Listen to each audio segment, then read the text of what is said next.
Hey everybody, welcome to my channel. I'm Creative Katie Karen Burchill. Today we are going to do an art journal page and we're going to do it in 10 easy steps. I promise you, anyone can follow these steps and get a great art journal page. So I wasn't sure what I wanted to do, and that's when I grabbed my prompt cards. And I just flipped through them looking for inspiration, and I quickly pick out five, six, seven of them, and then go through them again until I select the one that I'm going with. You don't want to overthink this. If you are interested in prompt cards, they are for sale at NINNYSNAPKINS.com, and I'll put a link in the description box. You can check that out if you're interested. So I'm just kind of narrowing it down little by little. I'm not overthinking it. I just want to create and just have fun. Now I have these are two-sided. I can choose either one, but I'm going to go with rainbow, which is perfect for today because it is cloudy and dull here on Vancouver Island. So step one I already did. I gessoed my page. Gave it a good coat of gesso to prepare it for whatever might be throwing at it. Step two, we are going to add our base color. And I'm just taking my direction from the prompt and I have picked out all the colors of the rainbow and I'm just going to apply them block fashion on the page. Now, I admit I was going to remove paint through a stencil like I'm showing you here. And I was going to do that for all the paints that I was putting down. And I just decided I just didn't want to fuss with this today. I just wanted to go super simple. And some days that's what you want to do. You're not really looking to create great art. You just want to have fun with your supplies. So I decide here, even though I like the effect there of the patterning, I'm just putting a coat of red back on there and I'm going to continue applying my base color. And I've left this in real time, minus any drying time that happens. I know that I can come back and add more paint to some of the colors if they aren't bright enough or bold enough or opaque enough. So here I'm adding cobalt blue, and I'm just going to put blocks of each and every color of the rainbow. Now, I could have painted this in the shape of a rainbow, and again, I just chose to do it super simple. If you're thinking, Karen, that is a hot mess. It is. When you're applying the base color, often it doesn't look great, but you've got to remember with art journaling, with mixed media, you're going to add lots of layers, and that is going to make all the difference. Now, for the most part here, when I'm applying color, I'm not overlapping or blending the paints, but I am careful in that I don't want to do purple and green because that's going to make brown, and I know that. If it makes a color you don't like, wipe it off quickly. Now, because you've gessoed it, you can do that and let it dry and avoid making that color. But, where I had the yellow and the blue, I overlapped and I got green.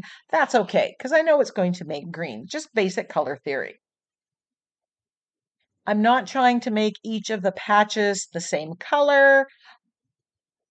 I'm really not thinking a whole lot here. I'm just slapping it down and seeing where this page can take me.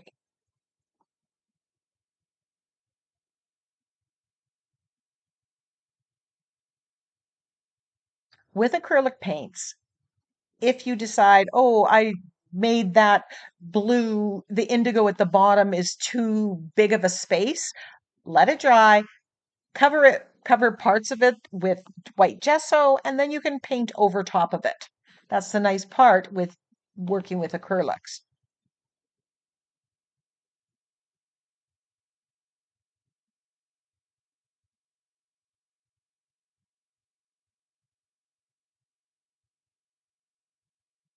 I am using Liquitex Basics paints for the most part sometimes. Some of my paints are Artist Loft, but mostly Liquitex Basics.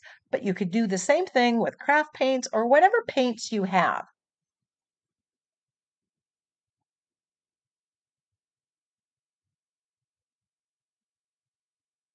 And once this is all done, I do give it a good dry before I move on to the next step.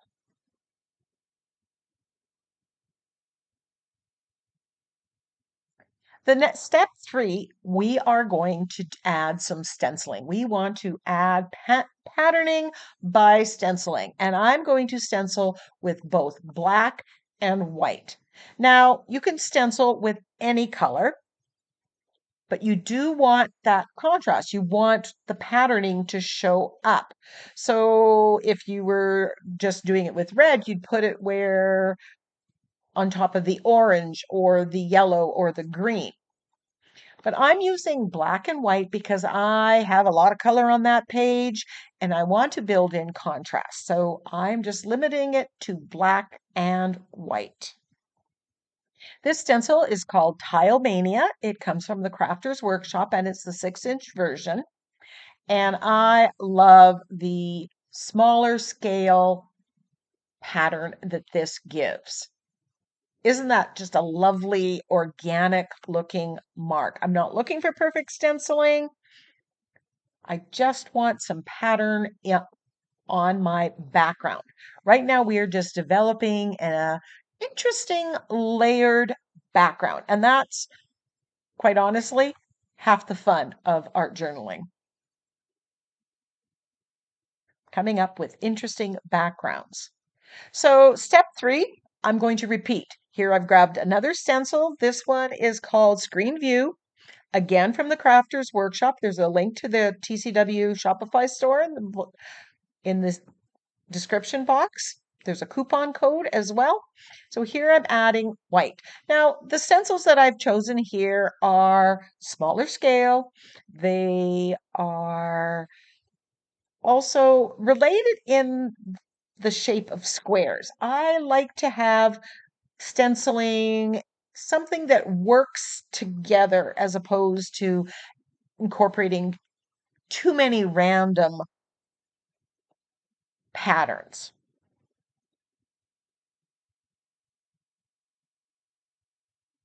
And I'm just adding a little bit more where I think oh, I should have added this.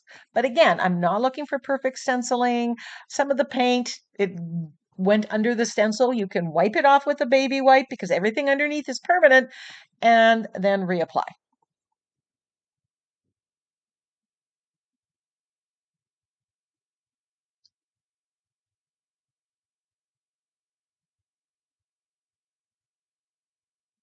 Now, if you had reversed the stencils and done, them in the opposite order, you'd get a slightly different effect depending on which one you're layering on top of the other.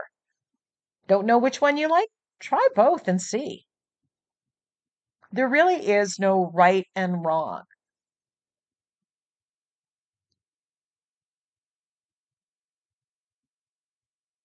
So I'm really liking, I've got bright, bold colors here, black and white contrast. Now I'm kind of selecting my focal image here.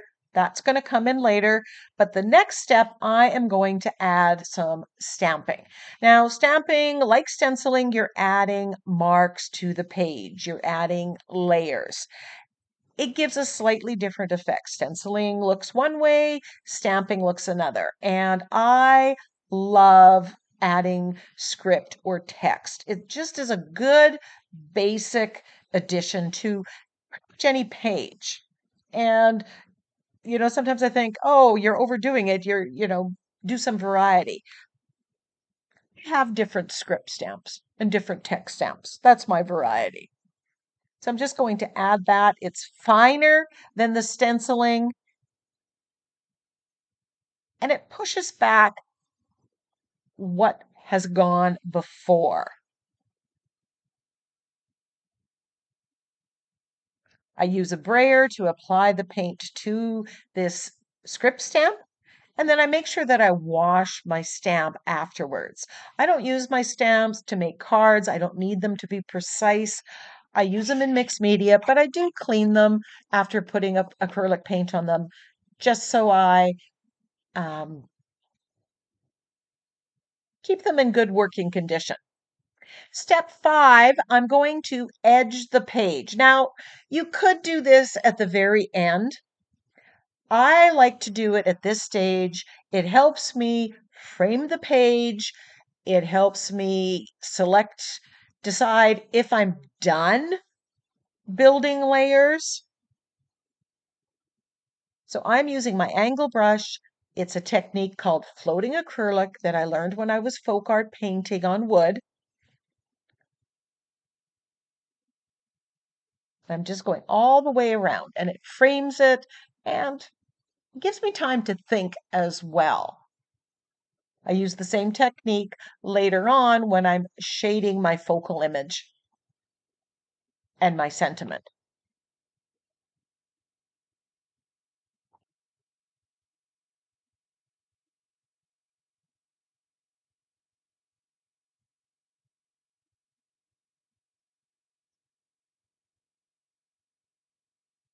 Yummy.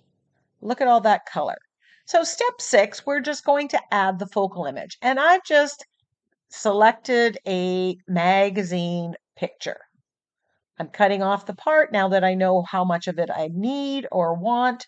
I picked her. She seems to be the right size to fit this roughly 7 by 10 page. It's a regular composition book. And she's wearing white, which works well with this very colorful rainbow colored background. I'm kind of deciding where do I want to put it? I don't like putting things in the center. Finalizing that, I grab my fluid matte medium from Liquitex and put some underneath and on top. Now, when you put it on magazine, it soaks in and it slightly discolors the magazine. In fact, you're going to think you've damaged it. When it's dry, that disappears for the most part. But it soaks in that paper and it turns the paper kind of dark. But once it's dry, that disappears. So don't worry and panic.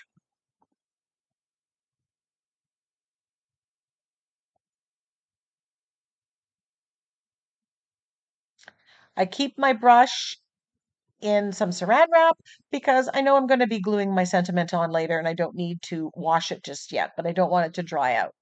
So step 7, I am using the floating acrylic technique that I used to edge the page, but now I'm shading around my focal image. I'm giving some shading all the way around. This makes the focal image stand out from the background. Slightly gives that 3D effect. Talking about magazine pictures, I tell my friends that I use magazine pictures for art. So if before they throw them out, they hand them to me. I just rip them out. If they're interesting people, if they're interesting expressions, colors, patterns, and I just keep them all in one big file folder. And then I go through it and select them for some easy art journal pages.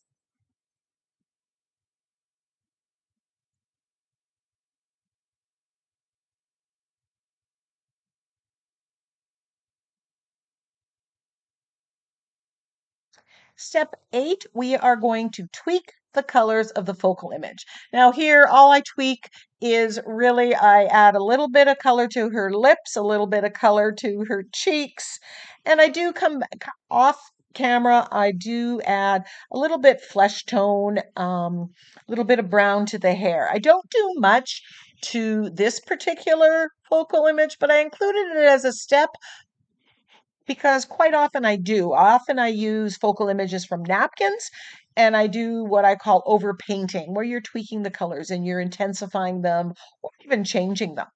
If I wanted to here, I could take some of that acrylic paint and turn her white blouse into whatever color. I could do that line green, or I could turn it orange, or whatever color you would choose. But to do that, you want to make sure that you have it sealed with that um, Liquitex Basics with the fluid matte medium. So now I have white paint in here, and I'm revisiting step 4, which was stamping. I grabbed this tube from something in the kitchen, and I'm just stamping circles. I'm dipping it in white paint and stamping circles. I just felt I needed something more on the layers. Now, if I had thought of this earlier, I would have done this before the focal image, but it's never too late. You can revisit those steps again and again till the page is where you want it to be.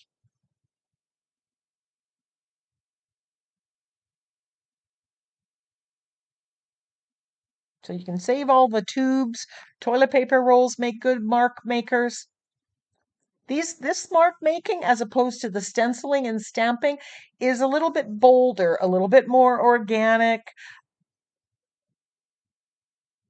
It's more opaque. It has more presence or weight than the stenciling or the stamping that I did. And I think it just adds a fun element to the page. Don't have a tube, you can grab a child's block and do squares. You can use lids from whatever. Just look around. There are tons of mark makers in your house.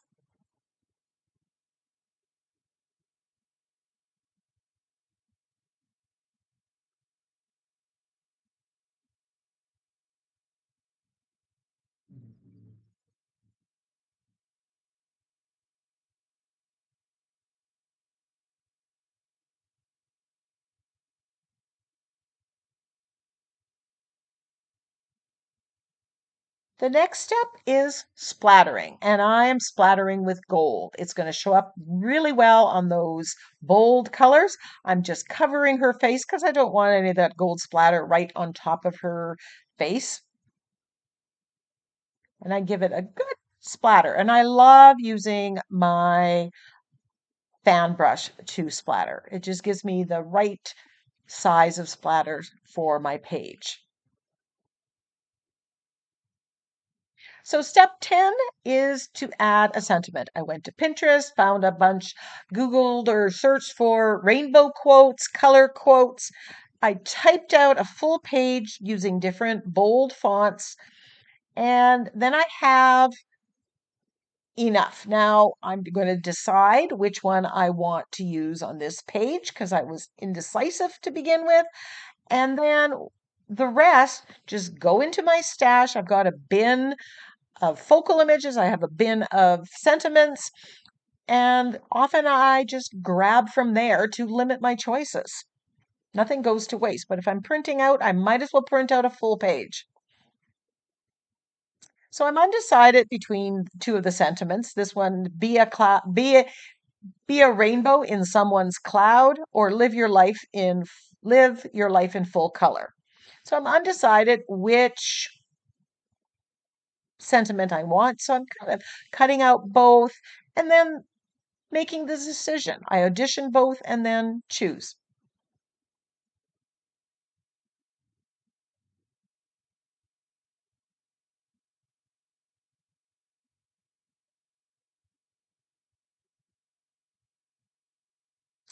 So when I have script like this in my as part of my sentiment, I bubble cut it and I leave this white border around it. So I get rid of most of the white, but it's closer to the script. Now, the sentiments that you see here are not part of one of my sentiment packs, but I do make digital sentiment packs, and those are available for sale at NINNYSNAPKINS.com as well. So there are lots of different themes. You can size them to be perfect on whatever size substrate you're working on. I'm not liking how this one is kind of disappearing on our busy, busy background. So I am opting to use this one, and I'm going to leave it in that rectangular shape with a lot more white than I usually leave. And that's just because my background is so busy. There's so much going on that I like this look better. But again, this is an individual choice. Try it one way, try it another way, take a picture of it, look at the pictures, and then make a choice.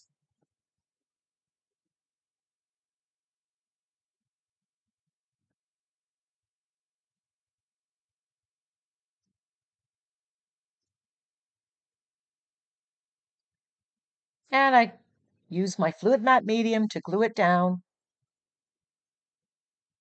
a coat underneath and a coat on top, and then, of course, give it a good dry.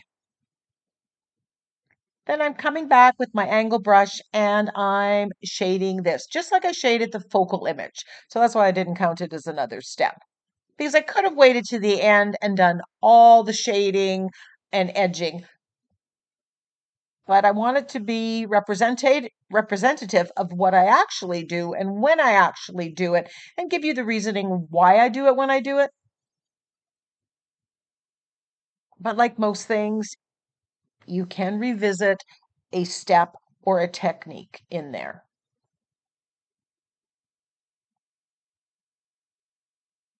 So again, this just brings out the sentiment, makes it stand out a little bit better against that background. And there we have our finished page. Rainbow was our prompt. I've got a rainbow colored background and a motivational quote. I'm quite happy with the end result. I hope you give this a try.